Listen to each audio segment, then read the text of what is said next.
बदलापुरातील ring road म्हणजेच पनवेल मार्गावर सध्या एका कामासाठी रस्त्यालगत लावलेले पेवर ब्लॉक काढण्यात आलेत। मात्र हे काढलेले पेवर ब्लॉक येण्या जाण्याच्या फुटपाथच्या मार्गात ढिगारा रचून ठेवण्यात आलेत।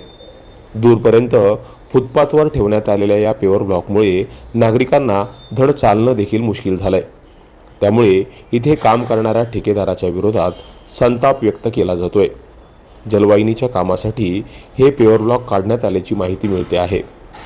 मात्र हे पेवर ब्लॉक काढून अशा पद्धतीने नागरिकांच्या येण्या जाण्याच्या मार्गात ठेवल्यानं पालिका प्रशासनाकडून त्या ठेकेदारावर कारवाई करून त्याला फुटपाथ मोकळ्या करण्याच्या सूचना द्याव्यात अशी मागणी बदलापूरकर करत आहेत। पनवेल रोडला अनेक ठिकाणी सुरक्षेसंदर्भात रेलिंग लावण्यात आल्यात, मात्र या रेलिंग ढासळल्या आहेत। त्याकडे गेल्या काही महिन्यांपासून प्रशासनाला लक्ष द्यायला वेळ नाही।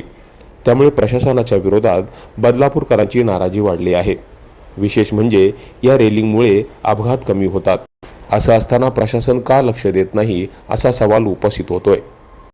दरम्यान प्रशासनाचा ठेकेदारावर कोणताही अंकुश नसल्यानं ही अशा पद्धतीनं नागरिकांना त्रासात भर पडेल अशी कामं ठेकेदार कुणालाही न जुमानता करतोय आणि त्याचं प्रशासनाला काहीही वाटत नाही हे नवलच म्हणावं लागेल।